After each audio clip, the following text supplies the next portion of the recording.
Pregnancy की series continue करते हुए अब हम बढ़ते हैं थर्ड मंथ ऑफ प्रेगनेंसी की ओर। लास्ट वीडियो में हमने देखा था second month of pregnancy. Hello guys, welcome back to my channel love life and little one. आज हम बात करेंगे थर्ड मंथ ऑफ प्रेगनेंसी के बारे में। वीक बाय वीक हम देखेंगे कि हमारी बॉडी में क्या चेंजेस होते हैं और आपके बेबी में क्या चेंजेस होते हैं।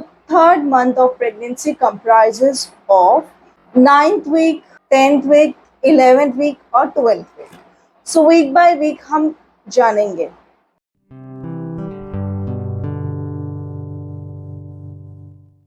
Ninth week of pregnancy, third month का ये पहला हफ्ता है।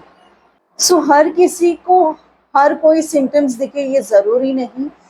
जैसे कि पहले वीडियो में हमने देखा कि मॉर्निंग सिकनेस का इशू रहता है, नॉशिया वॉमिटिंग का इशू रहता है, वो ये वीक भी कंटिन्यू रहता है। एक सिम्टम्स यहाँ पर बढ़ सकता है, वो है पेट के निचले हिस्से में पेन स्टार्ट हो सकता है।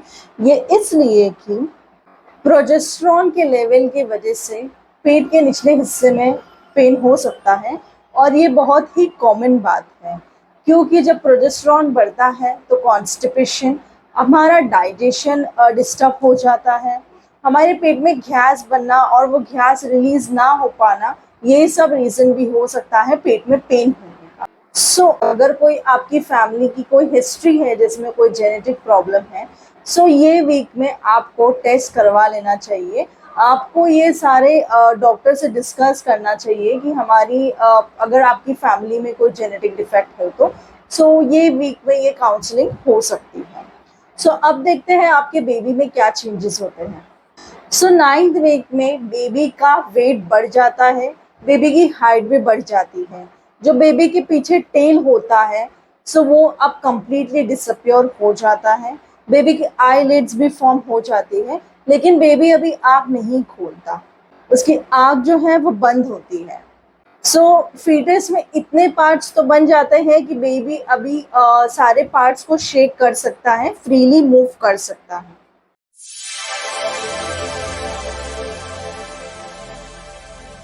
अब देखते हैं 10th वीक ऑफ प्रेगनेंसी। 10वें हफ्ते में सारे जो सिम्टम्स होते हैं प्रेगनेंसी के, अब वो स्टेबलाइज हो जाते हैं, सेटल हो जाते हैं। अब हम इसके यूज टू हो जाते हैं, ये हमारा एक रूटीन बन जाता है कि अभी हमें इसी के साथ ही रूटीन को फॉलो करना है। जिन्हें कॉन्स्टिपेशन की प्रॉब्लम थी वो कंटिन्यू रहेगी, जिसका जी मचलने की प्रॉब्लम थी वो इस वीक कंटिन्यू रहेगी, और अगर मॉर्निंग सिकनेस, ये सारे जो इश्यूज हैं वो कंटिन्यू रहेंगे। जो स्टेबलाइज सिम्टम्स है वो कैरी ऑन रहेंगे। एक और सिम्टम इस वीक बढ़ जाता है जो कि है वजाइनल डिस्चार्ज। हमें वजाइनल डिस्चार्ज होने के चांसेस होते हैं। वजाइनल डिस्चार्ज बढ़ने का रीज़न ये होता है कि हमारे पेल्विक ऑर्गन्स की तरफ अब ब्लड फ्लो बढ़ जाता है, उसी के साथ हमारे सारे बॉडी में ब्लड फ्लो बढ़ जाता है। उसके वजह से वजाइनल डिस्चार्ज होता है। 10th वीक में ये सबसे इम्पॉर्टेंट बात है कि अगर आप कोई मेडिसिन खाते हो, आपको डायरेक्ट मेडिकल से लेकर कोई मेडिसिन नहीं खानी है अनटिल एंड अनलेस आप आपके डॉक्टर से कंसल्ट ना करो। अगर ये जो वीक होता है इसमें बेबी ऑलमोस्ट पूरा कंप्लीटली रेडी हो जाता है, सिर्फ आगे के पीरियड में वो उसका ग्रोथ ही बाकी रहता है, उसके ऑर्गन्स का डेवलपमेंट ही बाकी रहता है। अब तक अगर आपने कोई भी मेडिसिन बिना डॉक्टर को पूछे ली हो आप डॉक्टर से ज़रूर डिस्कस कीजिए। आपको 10th वीक तक एक हेल्दी ईटिंग की हैबिट को फॉलो करना चाहिए, क्योंकि अगर आप कोई भी मेडिसिन बिना डॉक्टर के कंसल्ट के लेते हो इससे आपके बेबी में डिफेक्ट होने के चांसेस है, बिकॉज 10th वीक तक बेबी का कंप्लीट फॉर्मेशन हो जाता है। And again I would repeat कि बेबी का सिर्फ अभी ग्रोथ और उसका डेवलपमेंट ही बाकी रहता है आगे के पीरियड में। लेट्स सी अब बेबी में आपके क्या चेंजेस होते हैं। बेबी अब एक स्ट्रॉबेरी की साइज का होता है। बेबी का अभी एम्ब्रॉयनिक स्टेज जो होता है वो खत्म हो जाता है, अभी वो फीटल एज में आगे बढ़ता है। इसका रीज़न ये होता है कि बेबी के जो है सारे पार्ट्स जो है बन चुके होते हैं, जैसे कि आईज, नोज, ईयर्स, ब्रेन, सब भी बन चुके होते हैं, धीरे धीरे फंक्शनिंग में आने की शुरुआत करते हैं बाय 10th वीक। अभी जो है इनका बस मैच्योरिंग और डेवलपमेंट ही बाकी रहता है। सो बच्चा अभी एमनियोटिक फ्लूइड भी पीना चालू करता है, जो फ्लूइड में जिसमें वो रहता है बच्चा, सो वो अभी वो धीरे धीरे उसको पीना भी चालू कर देता है। And one more thing, baby के जो फिंगर्स जो थे वो ऐसे जुड़े हुए वेब्ड रहते थे, अब वो सेपरेट होना स्टार्ट कर देते हैं। सो अब देखते हैं 11th वीक ऑफ प्रेगनेंसी।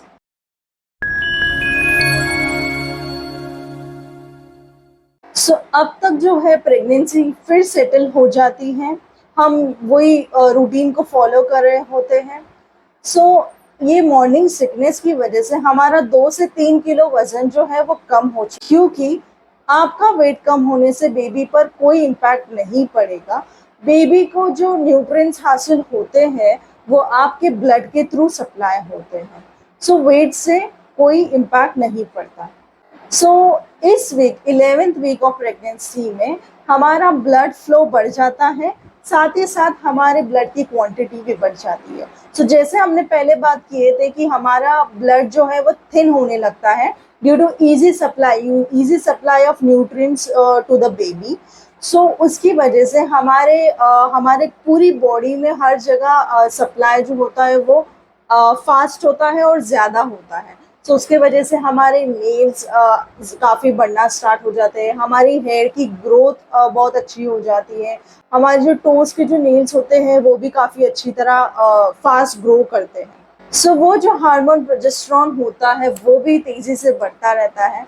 सो उसके वजह से जो हमारे सारे स्पिंक्टर्स होते हैं वो भी लूज हो जाते हैं। सो ये जो प्रोजेस्टेरॉन स्पिंक्टर्स को जो लूज करता है, स्पिंक्टर्स मतलब कि जो भी हमारे बॉडी के चीज़ों को बाहर निकलने से एक कंट्रोल बॉडी ने रखा है, सो उसको रोकने के लिए जो मसल्स हमारे काम करते हैं उन्हें स्पिंक्टर्स बोलते हैं। सो उसकी वजह से हम हमारे यूरिन के लीकेज को भी कंट्रोल नहीं कर पाते। तो फिर जब भी हम ज़्यादा ज़ोर से हंसते हैं या फिर छींकते हैं, सो हमें यूरिन लीकेज की प्रॉब्लम स्टार्ट हो जाती है। सो आइए देखते हैं हमारे बेबी में क्या चेंजेस होते हैं 11th वीक में। सो बेबी जो होता है अगेन लेंथ में इंक्रीज हो जाता है। सो बेबी का जो हाफ हिस्सा जो होता है वो उसका हेड ही होता है, बिकॉज हेड बड़ा होने का रीज़न ये होता है कि उसका जो ब्रेन है वो काफ़ी ज़ोरों शोरों से बढ़ रहा होता है। सो बेबी की स्किन अभी ट्रांसपेरेंट लगने लगती है और बेबी की जो लेंथ है वो 2.5 इंच से 3 इंच तक का लंबा होता है।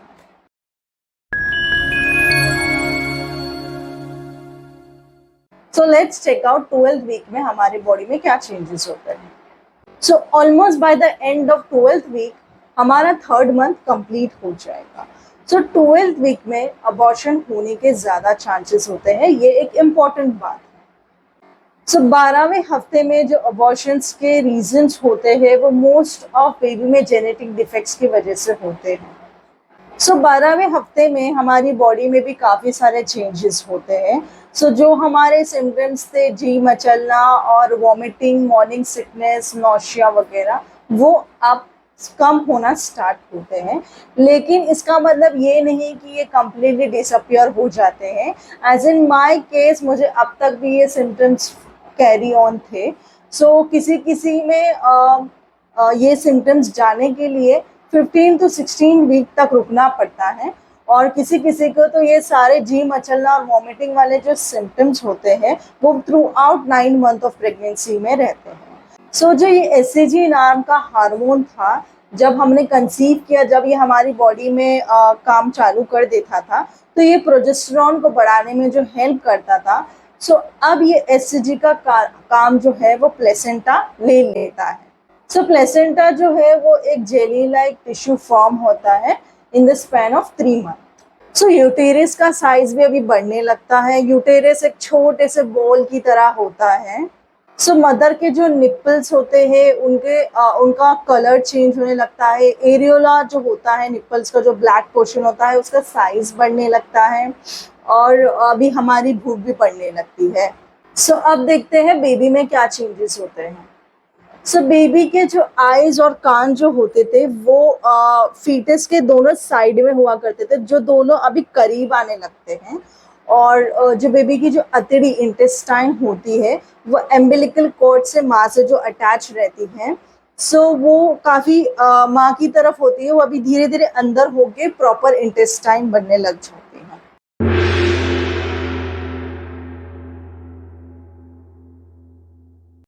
आइए देखते हैं कि थर्ड मंथ में आपको आपका किस तरीके से सेल्फ केयर करना चाहिए based on my personal experience. Stomach में जो पेन रहेगा, जो स्टमक के निचले हिस्से में जो पेन रहता है, उसको टैकल करने के लिए आप खुद पर एक्सर्शन ना डालिए। आप जब उठो, when you wake up from your bed, आप हैंड्स का सपोर्ट लेकर उठिए। कोई भी ऐसा काम मत कीजिए जिससे आप पर एक्सर्शन हो, सब काम स्लो स्लो कीजिए। थोड़ा बहुत एक्सरसाइज करना भी ज़रूरी है। थोड़ा बहुत एक्सरसाइज करना, या फिर मेरे केस में देखा जाए तो मैंने घर के सारे काम किए थे। ऐसा तो कोई काम नहीं करना जिससे आपका एक्सर्शन पेट पर हो, आपका सारा लोड पेट पर हो, लेकिन आपको चलते फिरते रहना चाहिए, आपको हाइड्रेटेड भी रहना चाहिए। सेकेंड मोस्ट इशू जो स्टार्ट होता है थर्ड वीक में, वो वजाइनल डिस्चार्ज है। वजाइनल डिस्चार्ज होना थ्रू आउट थर्ड मंथ, ये भी एक कॉमन बात है, लेकिन वजाइनल डिस्चार्ज के साथ अगर आपको खुजली भी होती है, ये इन्फेक्शन हो सकता है। सबसे पहले आप डॉक्टर को बताइए और इसका ट्रीटमेंट कंप्लीट कीजिए, क्योंकि अगर वजाइनल इन्फेक्शन अगर आपको प्रेगनेंसी में होता है, ये प्रीटर्म लेबर या फिर मिसकैरेज होने का भी रीज़न बन सकता है। थर्ड मोस्ट प्रॉब्लम जो होती है वो है यूरिन लीकेज की प्रॉब्लम। यूरिन लीक होना ये काफ़ी एक एम्बैरेसिंग सिचुएशन होती है। इसके लिए डॉक्टर हमें कीगल एक्सरसाइज सजेस्ट करते हैं। कीगल एक्सरसाइज किस तरीके से किए जाते हैं, ये वीडियोस आपको यूट्यूब पर मिल सकते हैं। कीगल एक्सरसाइजेस से हमारे जो नीचे के हिस्से के जो मसल्स हैं वो स्ट्रॉन्ग होते हैं। उनको स्ट्रॉन्ग करना भी बहुत ज़रूरी है, और उसकी शुरुआत अभी से की जाए तो बहुत अच्छी बात है, क्योंकि ये हमें लेबर में काफ़ी मदद करते हैं, एंड डिलीवरी में भी ये मसल स्ट्रॉन्ग होने से हमें काफ़ी हेल्प मिल जाती है। बीपी और वेट का हमें ऑब्जर्वेशन अभी से होना चाहिए, क्योंकि हमें लास्ट में इससे पता चलता है कि हमने कितना वेट गेन किया और हमारा बीपी वेदर फ्लक्चुएट हो रहा है या फिर नॉर्मल। थर्ड मंथ एंड होने से पहले हमें दो इम्पॉर्टेंट टेस्ट करवाने पड़ते हैं। वो जो होता है एक एंटी स्कैन, जो एक सोनोग्राफी होती है, और एक डबल मार्कर टेस्ट जो ब्लड टेस्ट किया जाता है। एंटी स्कैन से अगर बच्चे में कोई मेंटल डिफेक्ट है तो ये पता चलता है, और डबल मार्कर टेस्ट से ब्लड टेस्ट से ये पता चलता है वेदर बेबी में कोई जेनेटिक डिफेक्ट तो नहीं है। डॉक्टर से भी आप अगर ना मिले हो तो अब तक मिल लेना चाहिए। एज हमारी अभी भूख बढ़ चुकी है, इसका मतलब ये नहीं कि हमें जंक फूड खाना है, हेवी फूड खाना है या फिर बाहर का खाना है। हमें थोड़ा थोड़ा खाना है, लेकिन हेल्दी फूड खाना है। हम ड्राई फ्रूट्स खा सकते हैं, फ्रेश फ्रूट्स खा सकते हैं, घर का खाना खा सकते हैं। अभी हम हमारी डाइट में कार्बोहाइड्रेट्स की क्वांटिटी को कम करके प्रोटीन की क्वांटिटी को बढ़ा सकते हैं। अगर आप दाल रोटी खाती हो, दाल रोटी की जगह आप गाढ़ी गाढ़ी दाल खाएं। अगर पतली दाल खाती हो गाढ़ी दाल खा सकती हो, तो उसमें प्रोटीन की मात्रा ज़्यादा होती है। अगर आपको ऐसा लगता है कि आप भूखे हो, आपको लगता है कि आपके बेबी भूखा है, ऐसा नहीं है। आपको दो लोग का खाना नहीं खाना है, आपको अभी भी एक ही का खाना खाना है। Not increase the quantity of food, आपको फूड की क्वालिटी को बढ़ाना है, क्वालिटी को आपको इम्प्रूव करना है। Make sure that you are eating healthy food. Guys, throughout your pregnancy healthy eating habits ही फॉलो कीजिए। स्टे हाइड्रेटेड, पानी पीना भी बहुत ज़रूरी है। ये ड्यूरेशन में थकन लगना ये एक कॉमन बात है, लेकिन आपको चलते फिरते रहना चाहिए, आपको एक्टिविटी में रखना चाहिए, क्योंकि ये सब आपको बहुत सारी चीज़ों को टैकल करने में मदद करेगा। गाइज, इस वीडियो के लिए बस इतना ही।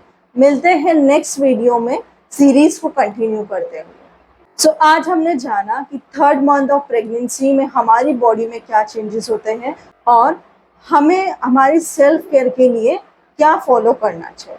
वीक बाय वीक हमने इसका डिस्क्रिप्शन जाना। सो वीडियो अच्छी लगी है तो इसे लाइक, शेयर और सब्सक्राइब ज़रूर कीजिएगा। सो आपकी प्रेगनेंसी जर्नी कैसी रही हमें कमेंट सेक्शन में ज़रूर बताइएगा। So for now this is Anjum Patel signing off.